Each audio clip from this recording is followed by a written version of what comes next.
Okay, pag-usapan natin itong nag-trending ngayon sa social media na ito raw si BBM. Patungkol kay BBM, nasaan ba si BBM? Yan ang tanong ng taong bayan. Marami ang nagsasabi, marami ang nagpaparinig, tigok na raw. Marami ang nagsasabi na stage 4 na raw. Nandoon raw sa St. Luke's Hospital. Kaya ngayon talaga kumakala, tapos mas lalo pa itong uminit itong issue na ito dahil yung mga post ng Malacanang medyo sablay rin eh. Kasi parang ina-update nila ang taong bayan na heto si Bongbong Marcos nagtatrabaho, no?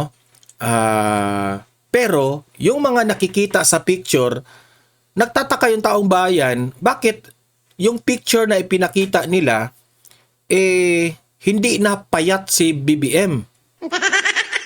Tapos katabi pa niya si Enrile. Patay na si Enrile, di ba? O bakit nabuhay ba si Enrile? Bakit katabi na niya? So meaning to say, ang speculation ng taong bayan ay yung video o yung mga picture na ipinakita ng Malacanang ay hindi na yun updated, hindi na yun present time. So nag-overthink na ang taong bayan. Kung makikita mo sa social media, ang dami nagtatanong kung buhay pa ba. Nag-overthink na to the point na bakit ang Malacanang nagre-release ng mga ganyan? Na wala naman silang maipakita na wala naman silang impormasyon patungkol po sa sa medical records latest medical records ni BBM. Kung siya ba ay may sakit? Healthy ba siya? Wala talagang nirelease sila. So ngayon, nagdududa ang taong bayan o nagdududa ang mga eksperto na baka totoo na may sakit talaga si BBM o meron talaga siyang seryoso na sakit o illness kasi pumapayat na eh. 'Di ba? Tapos ayaw lang nilang sabihin ng taga Malacanang. Ayaw lang nilang sabihin kasi kapag sasabihin nila, alam nyo naman ang kritiko, 'di ba? Siguro takot sila diyan sa kritiko. Tapos ayaw lang nilang isabihin sa publiko kasi takot siguro sila na yung taong bayan magsasuggest yung taong bayan na ipalit na si BP Sara kasi si BP Sara ang vice president. 'Di ba? Nakalagay naman yan sa ating konstitusyon na kapag ang presidente ay may sakit at he is not fit to be the president anymore, papalitan na siya ng vice president. Baka yan ang ikinatakot nila, kaya ayaw nilang isapubliko ang totoong kalagayan ng health ng Pangulo. Diba? Tapos, heto pa ngayon, itong vlog na ito, meron po akong ipapakita sa inyong mga video. Kayo na ang humusga dito sa ipapakita kong video. Kasi, di ko rin lang alam kung kasi talagang may maglilik talaga ang video. Maglilik talaga ang video. Kasi itong unang video, dalawang video po ito eh. Yung una, yung mahaba, the shorter version, at itong isa, mahaba na version. Na kung saan, merong isang netizen, nakasakay sila sa kotse, napansin nila na meron pong presidential security early morning na meron pong hinahatid sa St. Luke Hospital. Okay? Meron pong hinatid sa St. Luke Hospital. Sino kaya ito? So, nagdududa ang taong bayan na baka emergency ito na hinahatid nila si BBM sa hospital. Yan ang nag-overthink na ang taong bayan. Ito yung unang video kong ipapakita. Kayo nang humusga kung ano ito. But nangyari po ito early in the morning na may hinahatid raw sila sa St. Luke Hospital. Ito, panoorin natin. Presidential security. So, presidential security, sino ang hinahatid nila? PNP. Presidential security. Yan nga, presidential security. Sino? Ayun o, may Command. ambulance. Ayun o, may ambulance. Saan ba? Oh, may ambulance raw, no? Binanggit ng naka-video na may ambulance. Tapos, zinom nila yung logo, nakalagay doon, Presidential Security. So, sino Presidential Security? So, walang iba talagang iisipin ng tao, presidente ito. Oh. Hindi, FedEx. No, madaling araw, may kino-convoy. Oh, may idea ba kayo? Presidential Security ba ito? Oh. Hindi, ambulance yan. FedEx. Oh, ayan, oh, may police. Ay, FedEx. Sino kaya kinukonvoy nila?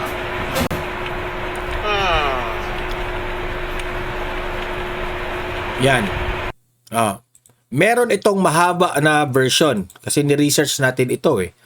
Okay? Panoorin natin ang mahaba na version nito. Oh, play.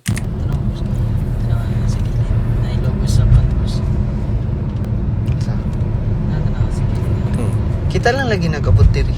Oh, sino bang hindi magtataka nitong video na ito? Kung ikaw yung nagda-drive early morning tapos makikita mo dito ang taas-taas ng convoy na para talagang pang presidente talaga yung convoy. Oh, tapos nakita yung logo. Oh, ang daming pulis. Papunta raw di umano ha sa comment section sa St. Luke's Hospital. Ansa? Ay, lagi. Saan na siya ng logo? Logo ng... Security. Ah, presidential security. Presidential security. Saan kaya ito sila pupunta? Presidential security, oh. Presidential security. Presidential security. So, presidential security, sino ang hinahatid nila? PNP. Presidential security. Yan nga, presidential security. Sino? Ayun o, may ambulance. Command. Ayun o, may ambulance. Saan ba ang ambulance? Ayun, oh. Hindi, FedEx. Ay, hindi, ambulance yan. FedEx. Dilo. FedEx. Ay, FedEx. Sino kaya kinukonvoy nila?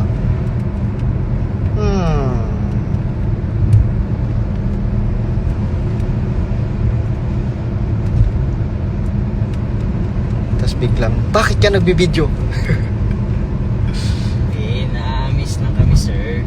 Kasi, balak namin mag-HPG soon. Ang tanong dyan, sino kaya yan? Ayun o, naiya. Ha? Naiya exit. Nai-exit na tayo. Next exit na yan eh. So, masaon na to ni?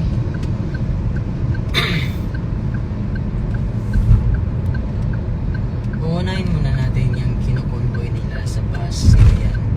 Sino kaya yan? Binabas nila para hindi halata. Saan na yun? Ano kayong nangyayari?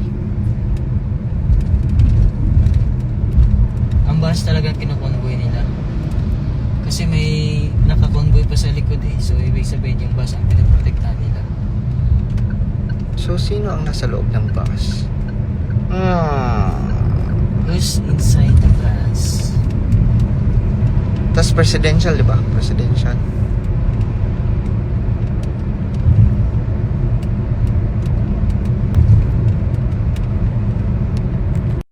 Grabe, no? So, yun po. Kayo ng humusga, taong bayan. I don't want to speculate kasi hindi naman klaro, no? Na meron bang ambulansya doon. Pero kayo ng humusga. Kaya nag-trending ito ngayon sa social media. Okay? Ang sa akin lang, ito lang. Sana itong administrasyon na ito ay sasabihin nyo kung ano ang tunay na kalagayan ng presidente. Kung ipagtatakpan ninyo ang tunay na kalagayan ng presidente dahil ayaw nyong mapalitan si BBM, ano yan? Labag yan sa konstitusyon natin sa Pilipinas. Kasi po, kaming taong bayan, kami po ay curious. Meron pong nakasaad yan sa saligang batas sa ating konstitusyon na ang taong bayan ay merong karapatan na malaman ang tunay na kalagayan ng Pangulo ng Pilipinas. Kasi utang sa inyo yan sa amin Kami yung bumoto. The people chose you na maging presidente ka. Kasi naniniwala kami na you are fit to be the president.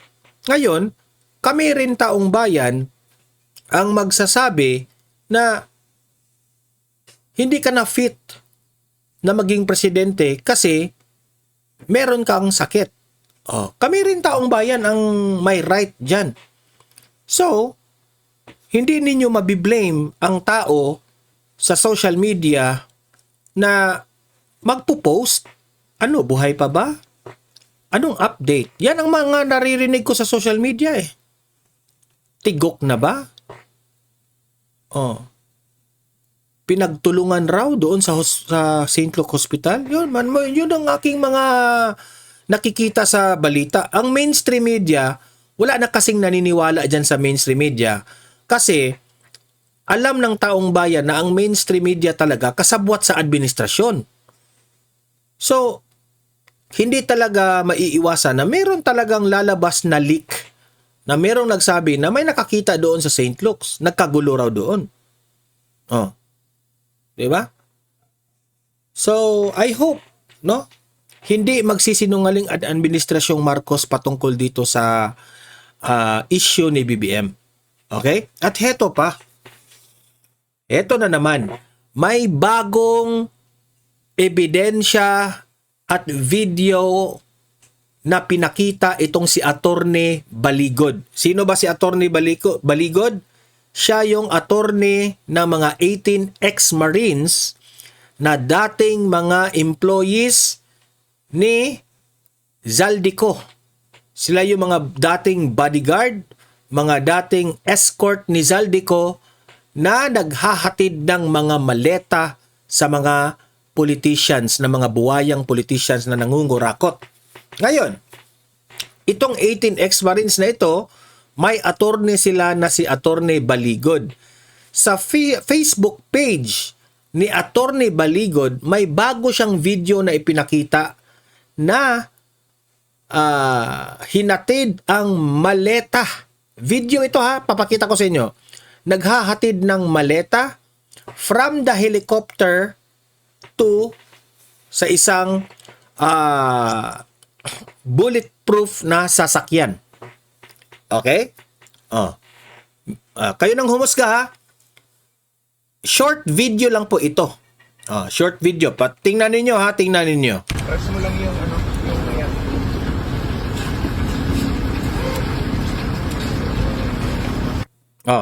Short video lang ito. Kung mapapansin nyo,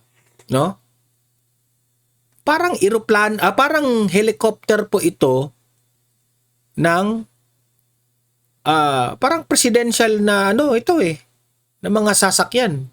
Helicopter ng Malacanang. Di ba? Maleta ang dala. Hinahatid nila. Saan hinahatid? Mo lang yung ayan. Yan.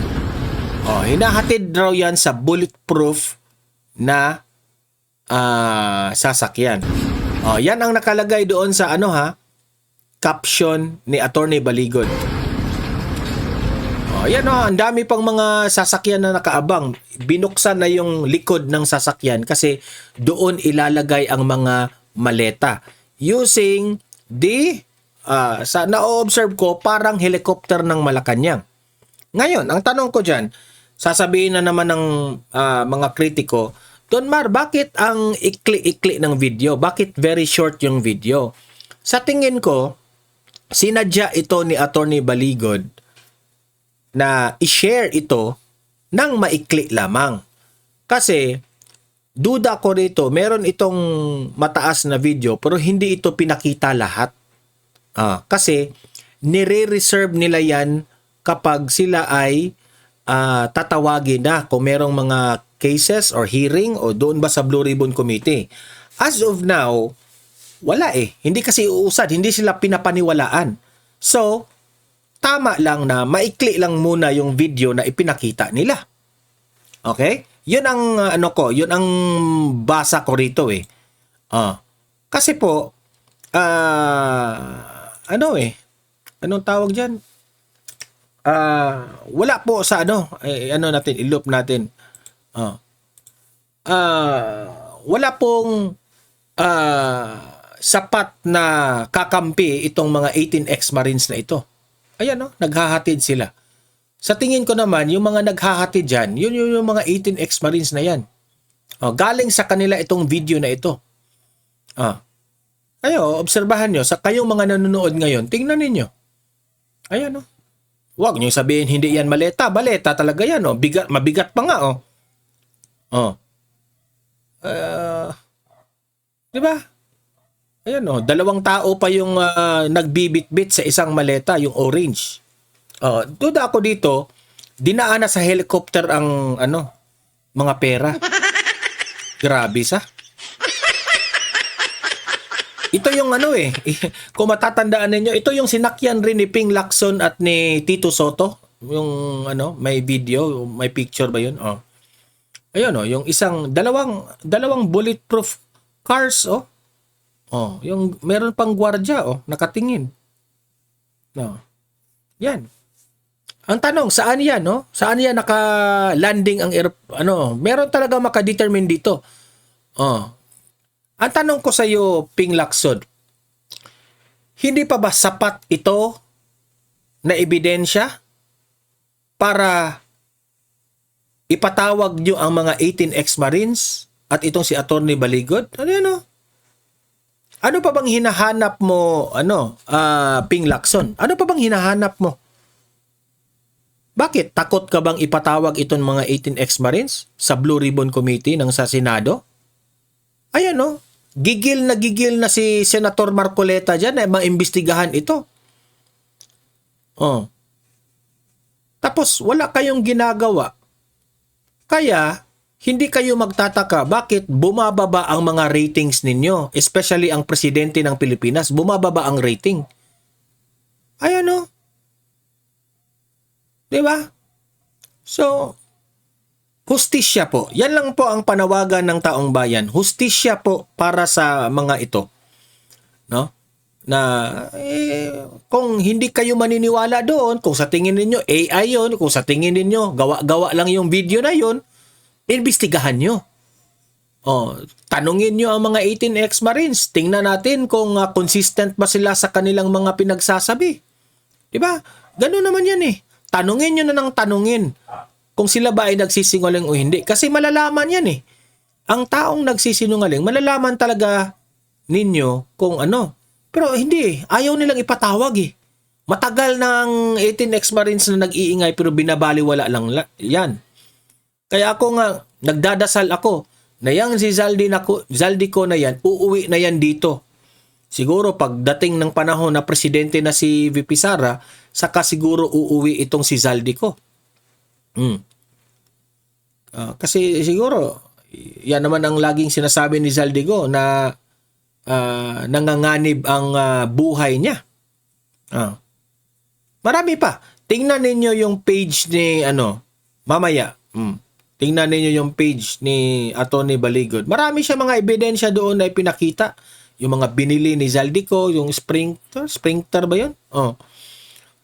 May raw yun, kasangkapan raw yun para sa mga internet connection na pwedeng i-erase tapos pwede nyong ma-recover ang mga in-erase ninyong mga dokumento, mga ganun.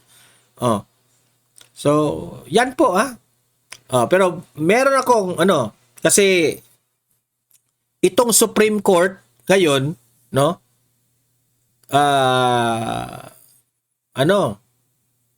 binigyan ng 10 days itong House of Representatives.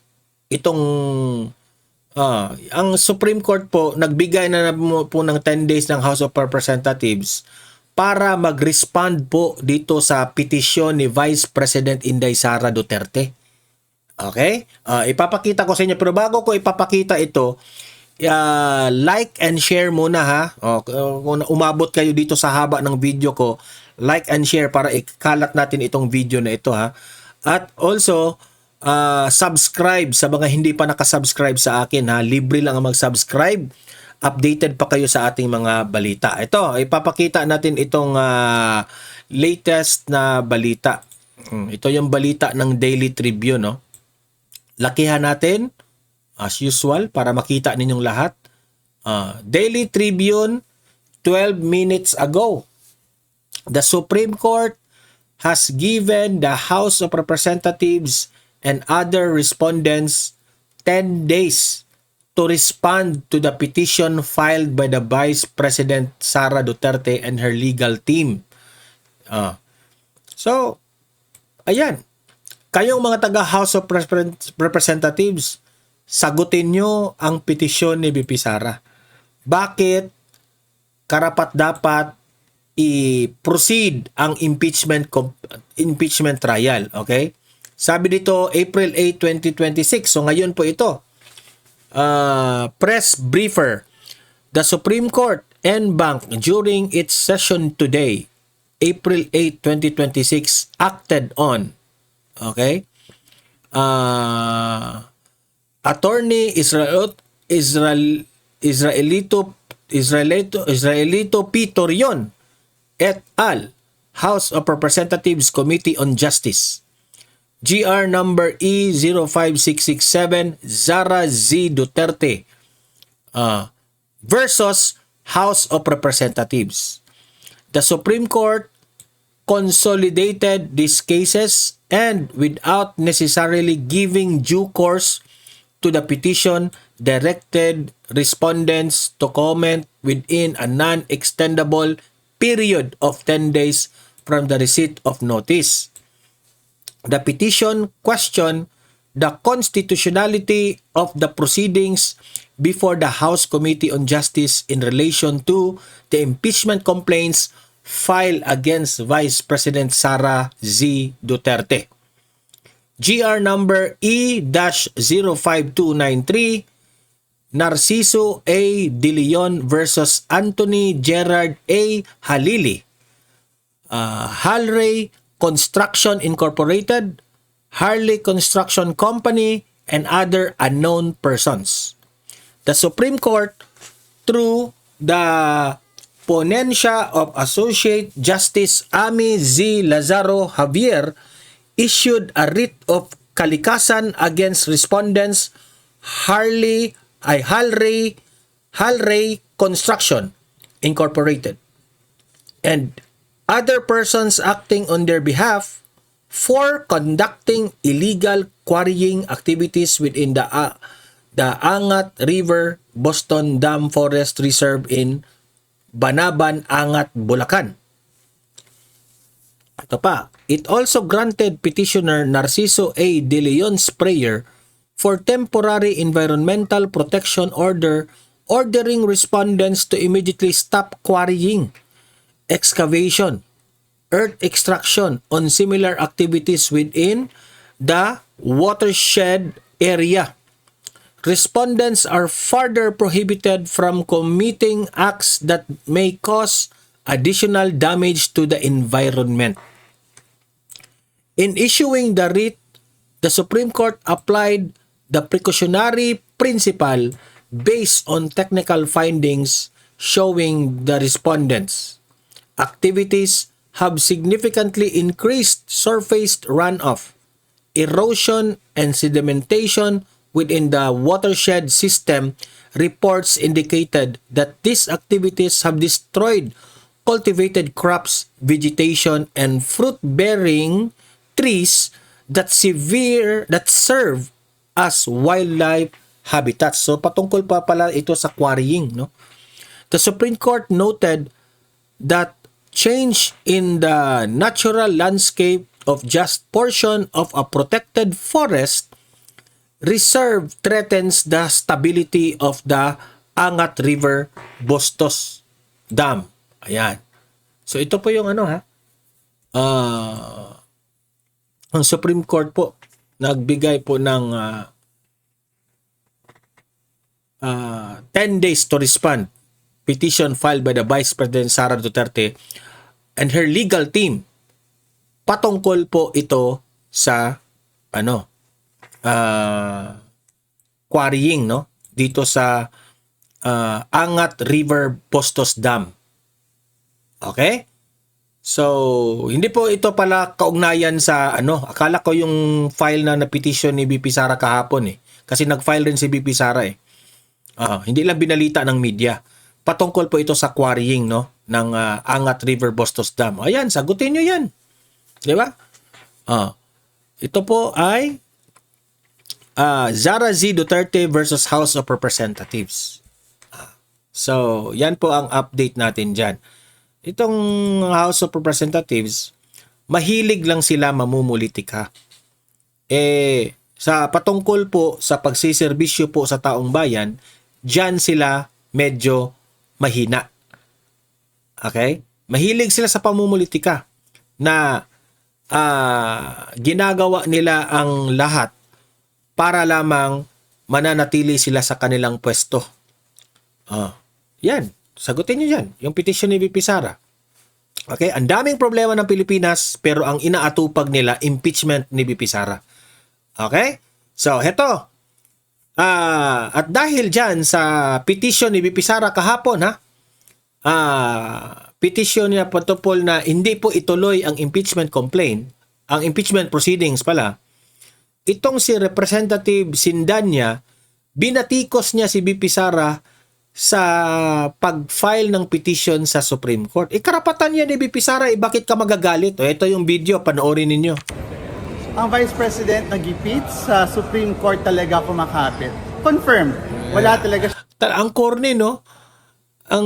Si VP Sara raw sa Supreme Court raw kumakapit. Ikaw, ang taong gipit sa bakla kumakapit. Kung si VP Sara gipit sa Supreme Court raw kumakapit, yan ang banat niya. Ikaw, ano ka? Ang taong gipit sa'yo kumakapit, sa bakla kumakapit. Ayan. Na back to you ka kagad, no? Ang VP Sara nagipit sa Supreme Court kumakapit. Pero ang taong gipit kay Sindanya kumakapit. Namakla ang taong gipit.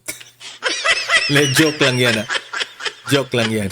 Ang sa akin ba, ikaw, mahilig ka kasing bumanat, wala kang pruweba sa mga pinagsasabi mo. Ito, panoorin pa natin. siyang balak harapin itong kaso na kinahaharap niya ngayon dito sa impeachment sa House of Representatives. Alam natin na talagang desperado na sila, natatakot na lumabas. Kagaya mo rin, desperado rin na ma-impeach si VP Sara kasi takot kayo. Ganun lang yun eh. Kung anong banat nyo kay VP Sara, babanatan din namin kayo sa mga asta ninyo. Ebidensya, natatakot na lumabas ang katotohanan. Kasi alam ni VP Sara, Natatakot na malaman ang katotohanan. Wala namang kanatakot si VP Sara.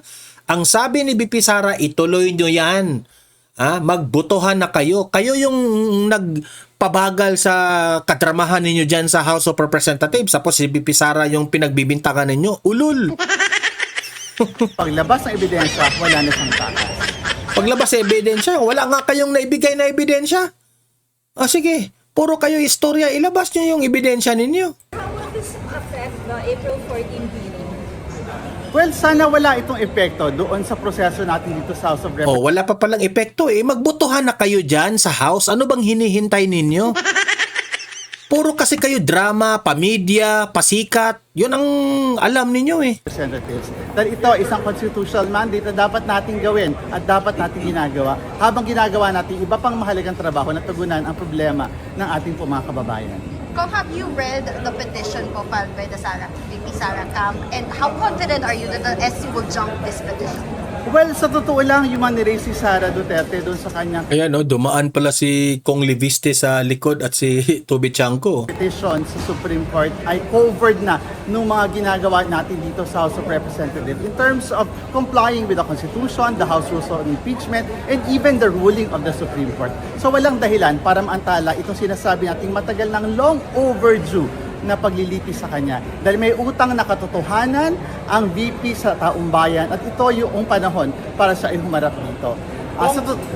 Sir, hindi po kayo nangangamba kasi yung isa sa mga ginamit yung arguments ulit is yung violation dun sa one-year bar, which was the reference of the Supreme Court bakit naging unconstitutional yung first impeachment. So, wala po ba kayong fears about that argument this time? Well, sa ngayon, very confident tayo. Naging maingat ang proseso dito sa Committee on Justice and we are confident with how we are proceeding sa pagsunod doon sa letters of the law, particularly yung processes within the COJ. Sa totoo lang, yung pagsunod nga natin na ito, sabi ng iba parang nagpapabagal sa proseso, pero naniniwala tayo sa rule of law and due process. Kung may regret ba kayo nung nag-endorso kayo ng complaint before February? Kasi same sa mga argumento ng Well, wala tayong regret kasi sa dulo malinaw yung pananagutan natin sa taong bayan. The same way na sana malinaw kay VP Sara yung pananagutan niya sa taong bayan. Wala siyang karapatan na mag-aspire for a higher position kung dito pa lamang bilang vice-presidente, hindi na niya kayang gawin yung kanyang constitutional mandate. Sir, may pinapa-invalidate si Sara sa House Rules on Impeachment, dalawang session. Do you think that's an admission na grounded on existing laws and House rules yung proceeding na nangyayari? Well, this petition reeks of desperation. At alam natin kapag desperado, talagang gagawin ang lahat para ma-delay, ma-derail yung process. And we hope that the Supreme Court will see that we are fully compliant with not just the Constitution but even with their own ruling. So ako comment ko dyan. Kayo kasi mga dyan sa Committee on Justice sa House of Representatives, ang dami nyo pang drama. Ngayon na si VP Sara nag-file ng petition sa Supreme Court, karapatan niya yan. Diba? Kasi ayon kay VP Sara, wala po kayong jurisdiction para ipatawag si VP Sara, para i-hearing siya dyan, para sa mga mini trial ninyo. Wala kayong karapatan para manghusga, guilty or not guilty. Pero yan ang ginagawa ninyo eh. Tatanungin nyo si VP Sara, papuntahin nyo dyan. Di syempre, nagpetisyon itong si VP Sara, karapatan niya yan. So ngayon, sagutin nyo yan. Ang dami nyo kasing drama.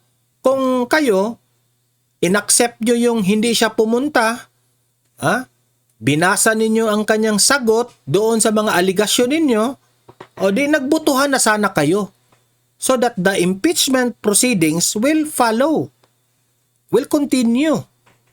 Di ba? Malalaman natin kung ano ang desisyon ng Supreme Court at the same time mapunta na ito sa Senado. Doon na yun ma-hearing kung si VP Sara is guilty or not guilty. Wala pong kayong jurisdiction para husgahan. Na guilty or not guilty. Wala kayong karapatan. Ang dami nyong drama. Pasikat kayo. Yan po ang ninyo eh. Yan po anong gusto ninyong mangyari eh. Yung standing ovation, grandstanding, yung mga pasikat ninyo na ginisa nyo si VP Sara, hindi kayo uubra niyan. Mas lalo kayong bababa yung rating ninyo. Mas lalo kayong hindi iboboto ng taong bayan pagdating ng 2028. Alam ko naman, gahaman kayo sa kapangyarihan dyan, mga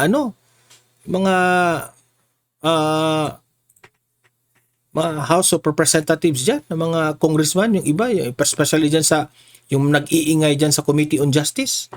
Di ba? So, wala. Ang mahalaga is umiyak kayo. Iyak kayo dyan. Ito pa, aside from Sindadya, nakakatawa po itong post ni Laila de Lima. Okay? Parang pikon na pikon sila dito kay VP Sara.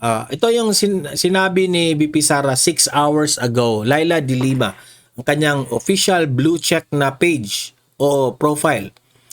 Akala siguro nila yung SC o itong Supreme Court ay Sarah's Court. Ang corny mo naman, Dilima. Matanda ka na, nagkukorny ka pa. Ang akala siguro nila yung Supreme Court ay Sarah's Court na pwede nila laging takbuhan para pagtakpan ang kaduwagan at pagtakas sa pananagutan. Kasi sa tingin ko, uminit na naman ang ulo ng lola ninyo kasi alam ni Dilima na malaki ang possibility na ibabasura na naman ito ng SC, Supreme Court. Ibabasura na naman ito tapos sasabihin na naman ni Dilima, sayang naman yung nakahawak ako ng mga madre tapos ibabasura lang ng Supreme Court. Wala. Kawawa ka dito, Dilima. Pasensya na, Dilima, kawawa ka dito. Talagang ibabasura ito ng Supreme Court. Ang dami nyo kasing drama Napaghalataan na kayo ng taong bayan na puros lang pamumulitika. Ako, personally sa tingin ko, in my own opinion, si Dilima, nagre-revenge ito sa mga Duterte kasi hindi niya matanggap-tanggap na yung panahon pa ni former President Duterte, nakulong siya. Nakulong siya. Nakulong siya sa Junel. Nakakahiya yung time niya. Inamin pa niya na may relasyon sila ni Dayan, di ba? Sino ba si Dayan? Driver niya na nagsubuan ng saging. Nagsusubuan raw ng saging doon sa loob ng sasakyan. Kumakain raw. Ang sweet nila. Ano kayang saging yan? Kasi ang daming klase. Kayo naman dirty-minded kayo Ang dami kasing klaseng saging. Kayo naman. Kasi sabi ko, anong klaseng saging yan? Merong saging na green. Di ba? Merong saging na yellow. Meron ding saging pula. May brown ba na saging?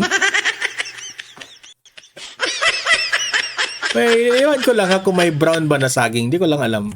Yan. So, yan. Umamin si Dilima dati yan na may relasyon siya sa kanyang driver. Na ang kanyang driver may pamilya na. So, meaning to say, sinira mo raw ang pamilya ng mga driver na ito. Di umano. Di umano. Ewan ko lang. So, ito. Punta tayo dito sa last na balita natin na itong si Senate President Tito Soto, binabanatan raw itong si Paulo Duterte over the joint exploration na suggestion, no? Dapat mag-joint exploration ang China at Pilipinas. Yun ba? Yan ang ibig sabihin?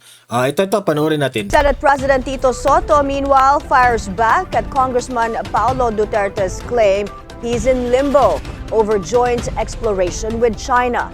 Soto says his push for oil reform dates back to the Duterte administration. Kumuha tayo ng detalye mula kay Dexter Ganiban ng Abante. Nag-uulat mula sa Senado. Yes, May, nanindigan itong si Senate President Tito Soto III na matagal na niyang advokasya ang pagsusulong ng mga oil reform program kabilang ang pag-repeal ng oil deregulation law. Binigyang diin din ng Pangulo ng Senado na ang pagsusulong niya na pag-aralan ng administrasyon na pasukin ang joint venture sa China para sa oil and gas exploration sa West Philippine Sea ay hindi na bago. Taliwas ito sa naging patutsada sa kanya kahapon ni Davao City Representative Paulo Duterte na nagsabing biglaan yung pagbabago ng ihip ng hangin mula kay Soto na anyay matinding kritiko ng China noon. Si Paulo Duterte kasi, alam naman natin, ang mga Duterte, ang gusto nila ay joint exploration with China. Patungkol po dito sa oil, no? Kasi malaki yan oil exploration na maghati tayo sa China. Yan naman talaga ang mga Duterte, di ba? Yan ang kanilang that is a very practical idea. Kasi kung mag-away-away tayo dyan, wala tayong makuha dyan. Matatalo lang tayo kung aawayin natin ang China because malaking bansa ang China, hindi natin kaya makipagdigmaan sa kanila. Ngayon, si Soto, dati ayaw. Ngayon okay na sa kanila. Ngayon okay na sa kanila. Di binati ko siya ni Kong Paulo. Di rumesbak rin si tawag dito, si Tito Soto na dati ko na yung rason ka pa. Pagtatama ng Senate President, taong 2021 nang pumunta siya sa Malacanang kasama sina Senator Panfilo Lacson, dating Senator Gringo Nasan at energy expert Ed Manialac para ipresenta kay nooy Pangulong Digong Duterte ang panukalang joint oil exploration. Naghayagan niya ng pagsuporta noon si FPRRD pero sabi ni Soto, hindi na niya alam ang naging susog ng mga kasama ng Pangulo dahil hindi na umusad pa ang naging panukala nila noon sa kabila ng interes ni Digong. Banat ni Pulong, isinisi daw ni Soto sa Duterte admin kung bakit hindi natuloy yung nasabing panukala. Dagdag pa ni Pulong na kung ano ang prinsipyo at paninindigan, dapat itong tukuran hanggang sa dulo, hindi yung pabago-bago, depende sa benepisyo. Naging mainit sa mata ng mga pro-Duterte si SP Soto nang maupo siyang Senate President. Kasunod na rin ng kanyang naging pahayag na aksyonan forthwith kapag naiakyat na sa Senado ang impeachment case laban kay VP Sara Duterte. May? Alright, maraming salamat. Wag na tayong umasa dyan kay Soto kasi plastic rin yan eh. Si Soto ay isang balimbing.